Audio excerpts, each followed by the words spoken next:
Today we have two of my favouriteest workplace exemplars, and the whoosh and wisdom comes from both of them.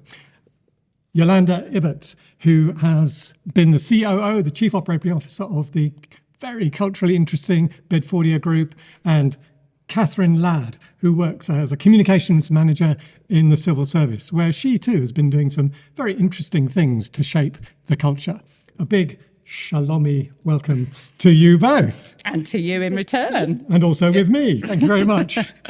So, Katherine, to begin with you, tell us a little bit about what your role is in the civil service. Sure. So I'm a communications advisor and I specifically work on criminal justice.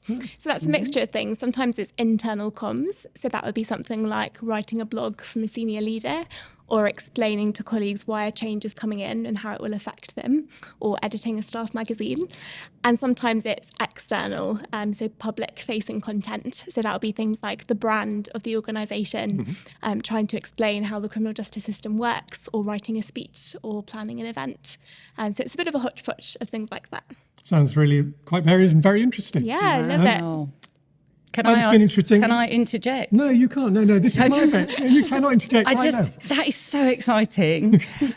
Do you know any state secrets? Oh, if I told you, I'd have to be. I'm afraid. I'm doing that. I was afraid that joke was going to come in.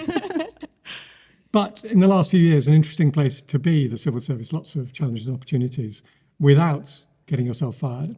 How's it been? What have been the challenges and opportunities in that context? Yeah, it's a very interesting time to work in the government. There's a lot of change and some uncertainty about the direction things are heading in. So I would say there's never been a more important time for Christians to work in the government. I think specific to criminal justice, there's a big concern over backlogs. So this is court cases that haven't yet managed to have a hearing in court. And there's just so many of them. And that's such a stress for people who've been a victim of a crime and are awaiting a trial and waiting for the resolution, but also for their families and their communities, and anyone who's a witness and a defendant. Your life is just sort of on hold while you're waiting. So that's a massive challenge for people in the criminal justice system, but also for people who work there, who really, really care about the work that they do. So I would say that's the sort of big challenge at the moment. But communications is just a fantastic place to work. I think it enables you to be the sort of middle person between a senior leader, so a CEO of an organisation, and an administrative assistant who's just joined. And it's an opportunity to filter down messages and tell people what they need to know in order to deliver justice. And it's also a really great place. You're trying to sell us a job here. Oh, you should definitely join. Are you hiring? It sounds fascinating. I'll be the admin assistant. It's also just a really great standpoint from which you can call out excellent work. So maybe I'll say a bit about this later. But it's a really fantastic place to recognise and highlight great work going on, because you have a sort of bird's eye view of lots of different things happening across the organisation, and you get to thank people and value that work, and that's something I really enjoy. That's brilliant, isn't it? Celebrating good is always a great privilege, isn't it? Absolutely. So, turning to you, Yolanda, Yes. Chief Operating Officer of the Bedfordia Group, has been through many iterations. Just tell us a little bit about the Bedfordia Group. Yes, so Bedfordia is a privately owned family business. I am married to the current CEO chairman called John, and he's the third generation of a family business. So it's a conglomerate business. During our time, we've been married for 27 years. I've been working there for 25 years. I know it's hard for you to imagine I'm that old.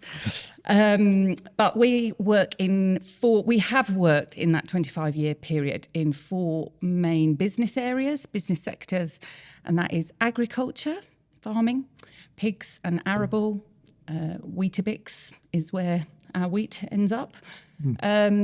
Automotive retailing, so that's selling cars and repairing cars. Basically, renewable energy, that was taking food waste on a commercial scale and turning it into electricity and fertiliser. That was quite a pioneering business. And then property, and every aspect of property, residential, commercial, and development land. So those are our 4 business sectors. It's brilliant. As you know, I've visited the business a few times, and I was just absolutely blown away, frankly, by the way that you do things. Where did, if you like, the biblical framework for this come from? How did you shape it? Well, Mark, I'd love to say, I spent many years studying theology and the theology of work, and this formed my view of how we would approach our business. Katherine, it's not true at all. I think there was something about becoming a Christian, for sure. As I look back on my life, I know that God, by his Spirit, placed in us this gut instinct that it had to be more than just making money and giving it away to the poor. Good as that is, don't hear that that is a bad thing. But just that sense of purpose, what are we doing this all for? And just feeling like God had a greater purpose in it all. And I would say this, wouldn't I, because we're on an LICC podcast with a lovely LICC sign in the background. But it really, really is true that there was just a moment in our lives and we went on the executive toolbox. I had no idea what it was. I hadn't even heard of LICC. I know that's a bit shocking. I'm sorry about that. And John and I went on the LICC toolbox, and it was you, Mark, who preached the theology or taught us the theology of work from Genesis chapter 1 and 2. And it was just, Katherine, in your life, you're going to have moments that you look back on and you say, that was a moment where God opened my eyes and suddenly I saw what I hadn't been able to see before. It's like that parable where it's like first I saw... when Jesus spit on the eyes, first he saw a bit vaguely. I see men as trees walking, and then... Exactly. And it was really like that. And it would just hit us between the eyes. And I realised that our own theology had begun at Genesis 3, which is the fall, sin, and we viewed work in a post-fall way. Whereas when you talk about Genesis 1 and 2 and how God had planned it, how he'd ordered the world in the right order. I remember vividly you saying, why didn't he create trees on day one? And you said, because there's nowhere for them to go. And it's like, oh gosh, that is so obvious. And yet I had never realised any of that. And so I think we moved from the unconscious. It was not that it wasn't there. Yeah, no, it just wasn't clear, and it then became clear. And it was like, my chains fell off, my heart was free, I rose, went forth and followed through. Suddenly we could see with greater clarity why we were in the context that we were and the purpose of what we were doing. And what was that purpose when you related to the sectors? Yeah, so exactly. So rather than, we are in agriculture, we are in property, we are in renewable energy, etc., suddenly it's like we provide homes, we provide transport, we provide food, and we are providing energy. And it's like, it's the same thing, but the difference it makes when you view it from that worldview, that biblical view, it's amazing, so liberating. Well, I can feel the joy still, exhilaration. It's exciting talking about it. So since that point, how have you gone about shaping culture across quite different businesses? So a BMW dealership and renewable energy and a farm, they seem like quite distinct things. How have you gone about bringing them together? And it's true, Katherine, that at dinner parties, not that I was really at dinner parties, but if you were at dinners or anything like that and people said, what do you do?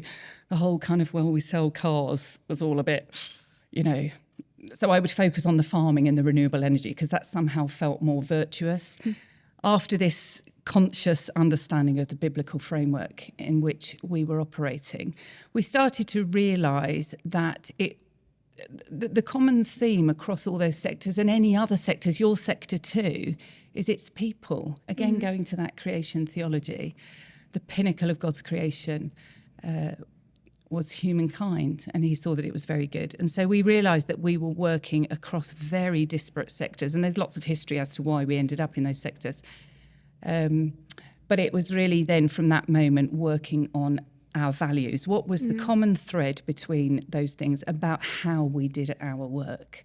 And we developed 4 values, only 4, and we still work on them or by them to this day. And they are striving for excellence, acting responsibly and with integrity, building people and teams, and developing strong business relationships. It's good you remembered those, isn't it? It is. I've been at this for a lot of years. It would be shameful if I didn't remember them anymore.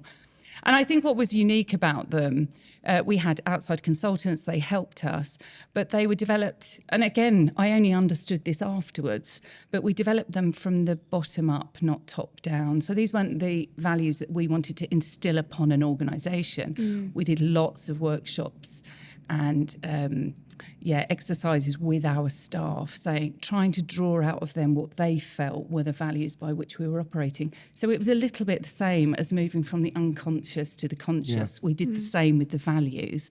We really felt that they were there and intrinsic within the organisation, but we just needed to put words on them. Does that give you some feel for? Would you be able to give an example maybe of one of the values in practice, what it looks like? Yeah, probably the overarching value, I don't know, they're all equally valuable, but striving for excellence is one that seems to drive everything. We have a strap line, people are the heart that drive our business. It's not that people are at the heart, the people are the heart. You imagine a beating heart, that's our people. And with striving for excellence, one of the things I often say to our staff, really note this doesn't say striving for perfection. And again, because if you strive for perfection, you're destined to failure, or you'll never reach that, not in the world that we're living in now. Whereas with excellence, there's place for failure, there's place for openness, honesty, I mucked that up.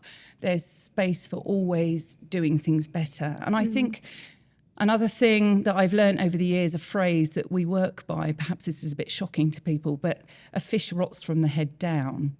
So think about that. You know, we are supposedly the heads of our business. So I think it starts with us. But in your workplace, Katherine, you know, you imagine from where you're working, what's your context? If you haven't got the values in place, then that just permeates through your team, the people that you're working with. So I think it was that thing of making sure that John and I actually lived the values. And I think speaking it, articulating it daily in your life, just making it part. We often talk in Christian circles, don't we, that we need to just naturally talk Jesus. And I think in the same way, just learning to naturally talk values and linking anything that we were doing to those values. I'm not sure that entirely answers your question. No, that was really helpful. Let me just explore that a bit further, if I may. Well, the thing that really did blow me away about your values, though, because actually they are quite generic. Yes. You know, excellence, developing people. I mean, who wouldn't want those? Who wouldn't want one of those? What struck me though was how you had actually identified in every area the things that you do and you don't do as a result of having that value. And those are related to the businesses you're in. So actually, you know, there's a level of accountability in that. We don't do this, we do this. And of course, you shared that with your clients. I wonder if you could drill down into the developing teams one, because I think there's some very original things that you did in that I found quite helpful. We call them our behaviours. So you've got the values and then you've got the behaviours, and they were then divided into, so this therefore means we do recognise everybody's contribution and show appreciation for their efforts, for example. Or we do seize learning opportunities. We do listen to others' opinions and take time to understand their needs. That's just a few of the behaviours. And then we don't indulge in unhealthy competition. We don't stifle positive ambition. We don't discriminate. We don't blame others.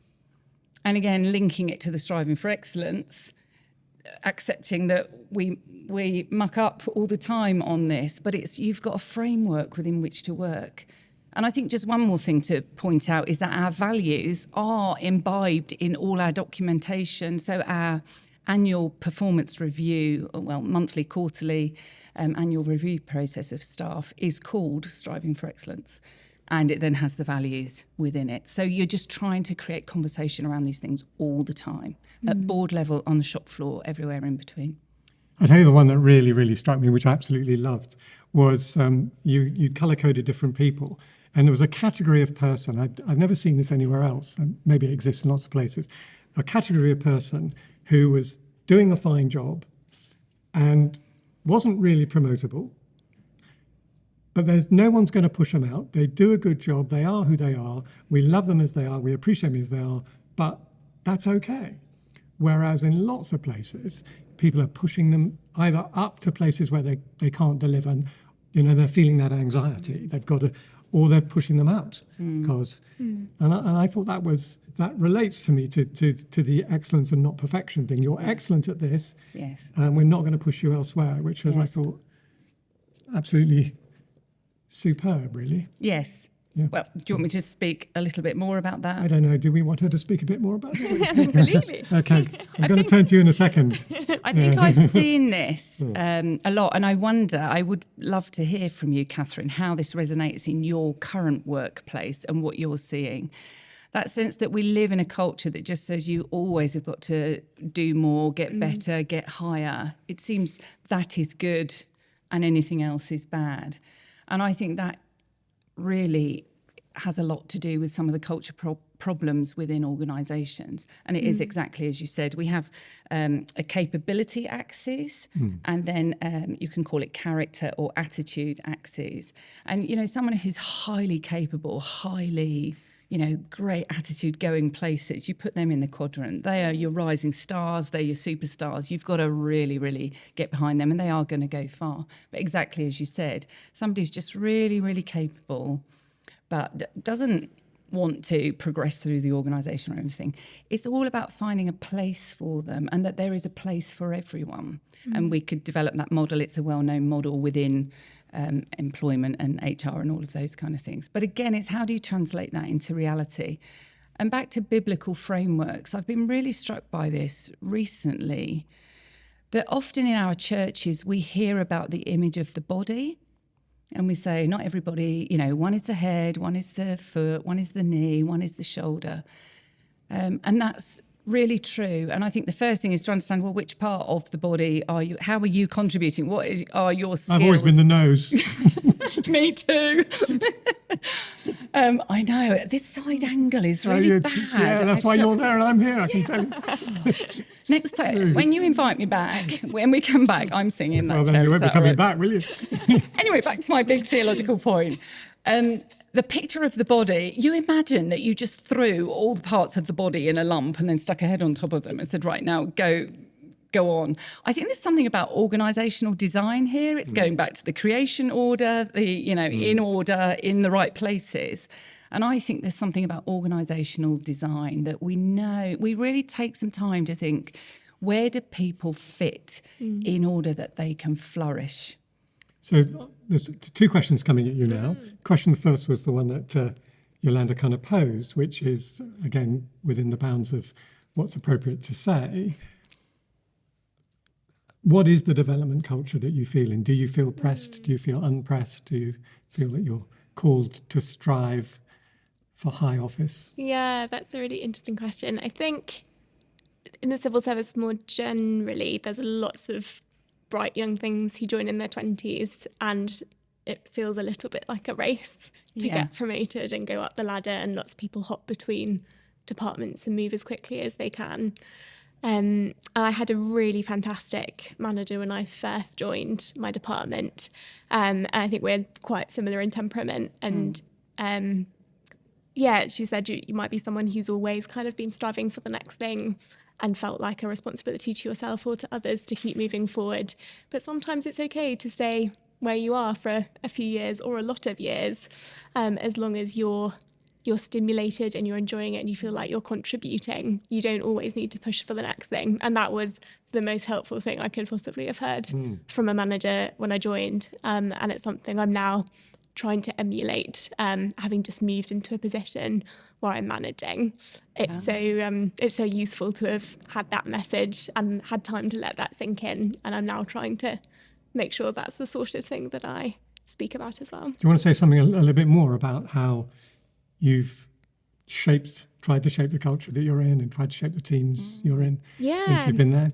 Yeah, sure. So the managing thing is really interesting. I think I'd not thought about it loads before, and then suddenly it was like, oh, my time is not my own anymore. I'm trying to organise other people's workloads and, balance being constructive in a sort of, useful way that's not crushing with feedback, and stretch someone, give them opportunities, but not leave them feeling unsupported. So yeah, it's been like a whole new skill set to try and learn. I think something I'm conscious of is how how do you manage well as a Christian when you yourself are under stress?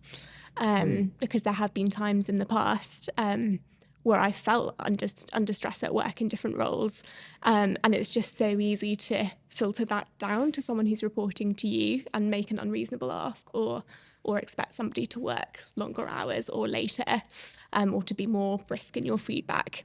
So that's something I'm trying to get my head around. I don't know if you've got any advice on that, Yolanda. I just sit here, Catherine, and I can't imagine for one moment that you are ever brisk or... That's good.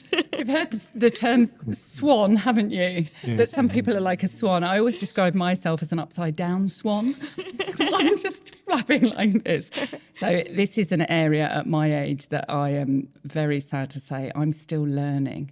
And a harsh word, a brisk comment, an impatient retort, they can be very damaging, and I'm as guilty as the next man for doing that when you're under stress. So I think with these things, just keeping it in your conscious and just keeping short accounts with God. And he knows, he forgives. Each day is new every morning. His generosity is new each day, isn't it? And I don't know. What do you think, Mark, to that? Oh, I've never been brisk. I've just been rude. Brisk sounds very modest. No, it's difficult, isn't it? And I think under pressure, one of the things is that I think the thing for me is what I notice is that I have a disproportionate response. Yeah. And whenever it's disproportionate, I ask myself, why am I responding disproportionately? And it's usually because it's often nothing to do with that person or that piece of work. Yeah. I mean, that may be the straw or whatever it might be. And I think for me, I mean, actually, you know, I am Ancient of Days, but the Lord has been speaking to me quite a lot about this recently. And partly, yes, quite a lot about it.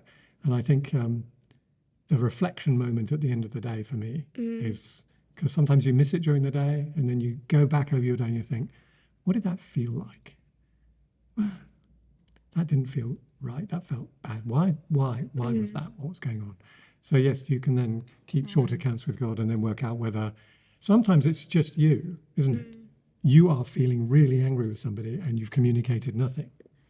You know, they don't pick up on it. And I often apologise to people. What are you apologising for? I didn't notice anything.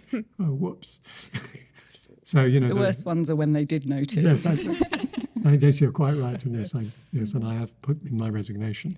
Yeah, exactly. No, so I think there's something about parents being willing to apologise to their children. I think that translates into the workplace as well, and being humble enough to acknowledge your own bad behaviour and not even trying to explain it, but just say sorry to people. It's hugely powerful. That's the reality, because nobody expects anybody to say sorry. Yeah. The number of stories I've heard of people when they have gone to apologise for something, and the impact that has, because it's vulnerable and it's humble and it's transparent. And whilst it can be abused, and one might sometimes get a response which is, it is hugely, not that you do it for that reason, but it's godly behaviour. So I want to talk to you more about culture. More about culture. So you've got your team, Yes. but I happen to know, because I know people who know you, that you've actually taken a number of very interesting cultural shaping initiatives. And rather than, I want you to talk about them. We want you to talk about We them. do. Do we? Yes, we do. Yes. We Remain want you to- teachable. I've got lots to learn. No, so they're brilliant. So just give us a couple to begin with, and then we can interrogate you. Sure. So something I have worked on for the last few years is our Awards for Excellence scheme. So this is the formal way by which people are recognised in the organisation for doing outstanding work. And I took it over and sort of shadowed a bit of 2019, and then was all ready to take it over in 2020. And Right. then the world had different What happened plans. in 2019, 2020? Vague memory. So it suddenly, it had to look very different. Yeah. And obviously everyone was under a huge amount of pressure, and no one knew how long that was going to go on for, the pandemic and lockdowns. And so there was a sort of question mark over, well, is this really worth doing at a point where we're, struggling to set up our sort of basic working rhythms. But fortunately we did go ahead, and I was in charge of it, and I was just so keen to make it feel like not a non-event year, but a year where people's work was seen and valued all the more for the extra challenges that they were facing. So there was a whole sort of process of people being nominated and winning locally and then going through to the national stage. And then we would normally do a big event somewhere nice in London and invite people in and say thank you. And we obviously couldn't do that. So I had to put my creative beret on. Oh, your beret! I want one of those berets. I was trying to think of a creative hat that came to mind. Yes. So we could have just sent an email saying, Tiara? please can you... Fascinator? Even better. But yeah, we could have just emailed people and said, oh, we're going to have a Microsoft Teams call. Do you want to come? But I found a sort of digital e-invite. So you got an envelope come into your inbox and you click on it and then this sparkly invitation appears. And then I found a company that does afternoon teas. So people sent us their addresses, and then on the afternoon of the awards, they had something to enjoy with their family. We invited people to dress up and bring their children and their pets. And it was just such a lovely afternoon. And I had a note from someone afterwards. He says, I've worked here for 20 years and I've never felt valued in such a way as I did today. It was just such a lovely note to receive. And I thought, what a fantastic privilege to get to work on something that can make someone feel like that, to feel seen. Very well done. Very well done. I think awards in companies are really quite interesting. Yeah. I went to a company called Electronic Arts once, and they were asking me to do some stuff on culture with them. And I happened to, for the briefing, I happened to be there on their awards day. And they had one award which was Unsung Hero. Which is somebody that does a great job for a long time. And then they had International Awareness Award. It was an American company, so they wanted to really value people who, because they worked across Europe, who made a real effort to be culturally sensitive and all that kind of stuff. And yes, they had the MVP, the most valuable player. I also liked the one they had Rookie of the Year.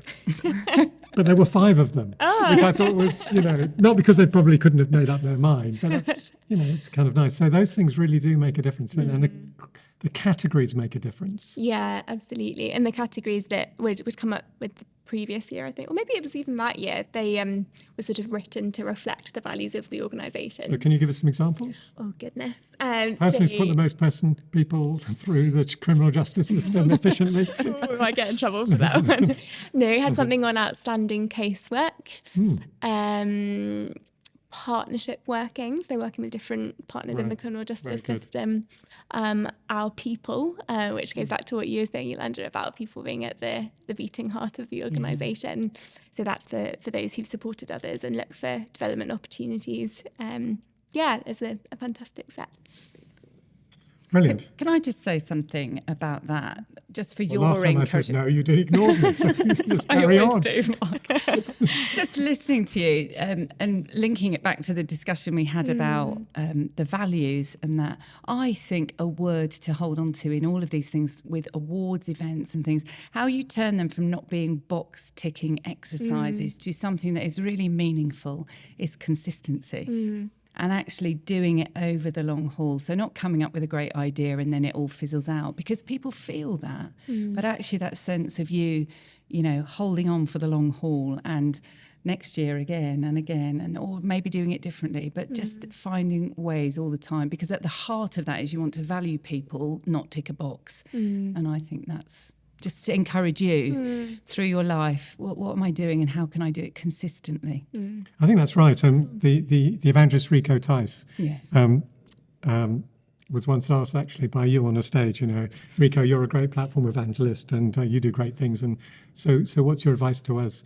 Muppets, I think you might have used, or something like that. I was in the audience, so obviously she was clearly talking about me. And he said, well, you celebrate the person, you serve the person, you ask a question across the line. And I think that posture of celebration, and then serving, I think is so critical. So few people curiously at work feel celebrated or valued.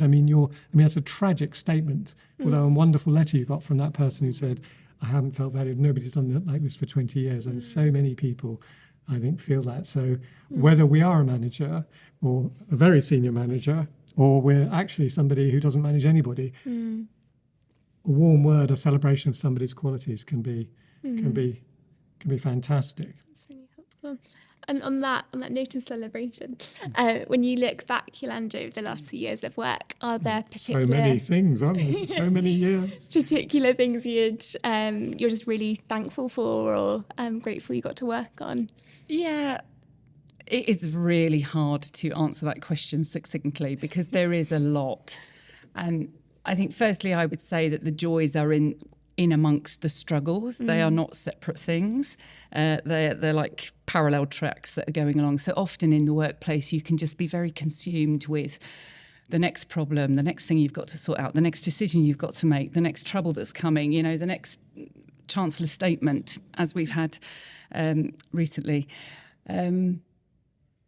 What was the question I was asking? There's celebrations along the way. Just one or two moments. Over the last few years, we've actually exited some of our businesses. So our automotive business in 2014, our renewable energy business in 2017, and then very, very recently, only a couple of weeks ago, we exited our pig production business. And I think those are moments when God, for us, has just drawn back the curtain, like he's taken us backstage. And in small things, comments from our staff as we've said farewell and done that well, as we've run a good sale process full of integrity, full of we've had one of our guiding values, it's full transparency. We will show warts and all to whoever is buying the business. Finding a good buyer so that we are then a good seller. So that sense of passing something on in good order for our staff, because at the end of the day, they matter. So if people do matter in that moment, how you sell businesses really comes through. And they have been delightful moments. I'll tell you one story when we sold our automotive business. Normally what happens is the new owners come in on the day of sale and announce to the staff that they're the new owners, and everyone's in a state of shock. And this is common practice. And we said, that is not happening. We need a period between them having it announced that it's been sold, and we had 12 hours and we went round all our dealerships and we shook everybody's hand and we wanted to thank them, wish them well, and say farewell. And one girl came up to me, and she was called Tabby. She is called Tabby. And she came up to us and she hugged us, she hugged me, and she said, everything I have achieved in life is because of you. And I was completely taken aback. And I said, no, Tabby, it's because of you, you know, your skills, everything you brought. And what she was thanking us for was the opportunity for her to flourish. And in that moment, it was like, I didn't know that she felt that way. And that's one tiny example of other things. Can I stop being Tigger for a moment? Yes. Be Eeyore. And, but I know, and I guess it happens to people in any business at some point, that there have been some pretty bearish times. What's got you through that? I am very blessed as I look back over my life. Can I start again? Let me start with saying that it's not often in my life that I can say I have opened scripture or have been reading a passage of scripture and something has just leapt out of the pages at me, which is different from saying that, I'm not touched by it. But that sense of it absolutely leaping out the page. Many, many, many years ago, I was reading the Bible and I was in a not very good place. I was in my teenage years, and the verse that jumped out was when Jesus was preparing his disciples for his own death, and he said, I tell you these things in order that you may have peace. In this world you will have trouble, but be of good cheer, I have overcome the world. And I think, I could get quite emotional. It was like, I was young, I was 16, and I look back now, and it's Kierkegaard, is it, who said, we live our lives forward, but we understand our lives backwards. And I think that verse became very, very true. So I think God was putting in place the theology of suffering from an early age. I think good teaching, being involved in a church where you receive good teaching from the Bible. I think that. And I think the other side of that, alongside having your theology in place, understanding about a sovereign God, understanding about suffering, understanding that, you don't become a Christian and life's a bed of roses, has been very, very helpful. But also an understanding that you can't do stuff alone. And I think I learnt it from my mother. Observing her through life, whenever anything happens, it's like instinctively, it's like, who do I need to tell and who do I need to ask? And that's deeply instilled within me. And just that sense of, you're saying very senior people in the organisation, and even that makes me tremble. Seniority isn't about your capabilities. Seniority is about the responsibility that you bear. And actually, we have been put in senior positions. We've had to bear a lot of responsibility and decision, and you cannot do that alone. You need people with different skills from you, different talents, different characteristics, and we have been very, very blessed. And John, particularly from a young age, God showed him that. Surround yourself with people better than you, with different skills, all the talents that you don't have. Build is again the picture of building the body. And I've learned a lot from him, and I think that has collectively got us through. And walking it with John, better you're in. Yeah, better two than one. Yeah. All of that. Good job you're getting married then, isn't it? Oh, are you? Oh, can I be your bridesmaid? Am I too old? Oh, I'm sure not. Anything you want to say to that? Don't. Very well. I could wear a beret. The bridal beret. Congratulations. Oh, thank you very much. I guess you've spoken about some of it, but just taking a sort of step back, I'm quite new to the world of work. Are there particular lessons or bits of advice that you want to impart to anyone like me who's maybe listening and at a similar life stage? What would I say? I would say, look this stuff in the eye. Do podcasts with Mark Greene, because it really forces you to think about this stuff. And I would say don't take as long as I took to wake up to this stuff. And I can see already that you haven't. So I would say be proactive, learning about get your theology in place, the theology of work, all your theology, but in your work context, getting that in place. Theology of suffering, as we've just talked. Understand what your worldview is and the lens through which you're looking at everything you do, because that then will encourage you. Then you will be able to see what God is doing. So don't allow yourself to become blind to what God is doing day by day.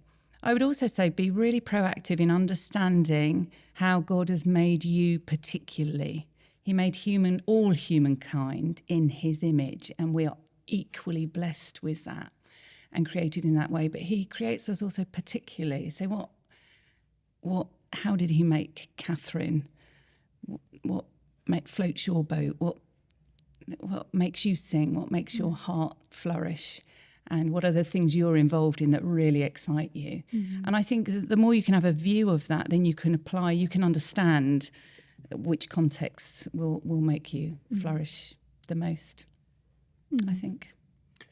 Let me put you on the spot a bit. Let me make you the representative of your generation. How does that sound? Oh my goodness. So you've been listening to, we've all been listening to Yolanda.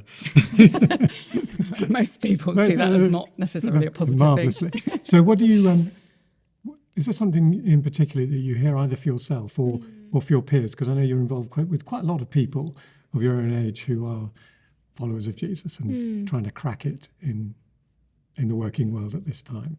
Anything in particular you hear for them? Yeah, it's been hugely helpful. I think I really liked your point fairly early on about values permeating a working environment. And if you know what you believe and you are living with integrity and enacting those things, then it catches on and it can really shape the working culture around you. I thought that was really, really helpful. And I really loved your point around seniority being about not capability but responsibility, and not being afraid to surround yourself with people better than you, and not being threatened by other people having fantastic skill sets, but really celebrating that, and using that to God's glory. I think that My was goodness, wonderful. I feel so inspired hearing you say it. It's all these I want to go and do that. Can I perhaps just say one more thing? Maybe we're going over time now. We live in a world that says we must strive for success, doesn't it? And somebody recently said to me, "What's the measure of success, Yolanda?" And I was completely stumped, and I didn't know how to answer that. And is it what money you make, or what position you reach, or how far you go in your career, or all manner of things? And he took me back to the parable of the talents. And we know the parable of the talents, I guess many of the listeners, the 1 talent, but the 5 talent, all of that, the multiplication effect. But the master comes back, and what does he say to the servant? He says, "Well done, good and faithful servant." And that sense that actually the measure of success is being faithful with what you've got. So I think that would be my parting piece of advice to you, is like, what have you got in terms of your time and your money that you earn, some much, some little, and your talents, your skills, all of that stuff, and use those to multiply for God's kingdom. And that is the measure of success. And he will say to us all one day, "Well done, good and faithful servant." And won't that be a joyful moment? Very so, indeed. Thank you very much. Thank you very much. So we have 2 little things to do first before we close. One is the TJM quiz. Yes, no, most of them. And this is only for you, Yolanda, I'm afraid. No. Yes, no, this is your This is age discrimination. It is age discrimination. So here we go, very quick, only 60 seconds. Sweet or savoury? Sweet. Pork or beef? Pork. Obviously. Diet Coke or Baron Rothschild Mouton Cadet 96? Diet Coke, obviously. Gospel of Mark or Gospel of John? Mark. Makes sense, doesn't it? Ezekiel or Zephaniah? Ezekiel. Holland or Switzerland? Holland. Oh, it's Film Holland. or novels? Film. Pierce Brosnan or Daniel Craig? Oh. Clearly neither. Tom Cruise, probably. Mark Greene. Oh, no. Mark Okay. Greene. Clearly you need glasses. I have some. So, a good book you've read this year? Oh, my goodness. Doesn't have to be. Divides, which is the class divide within the church. Right, Divides. I found that very... Who's that by? Oh, I don't know. Okay, Divides. One thing you really like about Jesus? Oh, that he's just there all the time. And he's just so forgiving. Well, thank you very much, Yolanda, and thank you very much indeed, Katherine. Absolutely wonderful to have you with us today. We do have little gifts for you. Both. I know, it's very exciting. I love gifts. It's an early Christmas. Because it's the TJM podcast, guess what you get? Oh, you get the latest edition. The latest edition of Thank God's Monday. Thank to add to you. your collection. Keep it or give it to a friend. I haven't signed it, so it's still more valuable than it would Right, be. Katherine, we now have to look to our own camera. Very good. And some red Lindors, because You can all have this. I'm definitely keeping these. Thank you. little red dots to remind you how sweet it is to walk with Jesus in the world. Thank you. Well, again, thank you very much for listening. As well, in upcoming episodes of TJM, we'll be exploring working for and with Jesus in a variety of sectors, including the gaming sector, the prison service, the High Court, and the retail sector. As Moses put it in Psalm 90, verse 17, may you know the favour of the Lord, it says in many translations, but actually the word in Hebrew is delight. So may you know the delight, may you know the delight, may you know the delight of the Lord. And then he connects it to this. And may he establish the work of your hands. Yes, may he establish the work of your hands. So may you know the delight of the Lord as he establishes the work of your hands, whatever you do for his glory.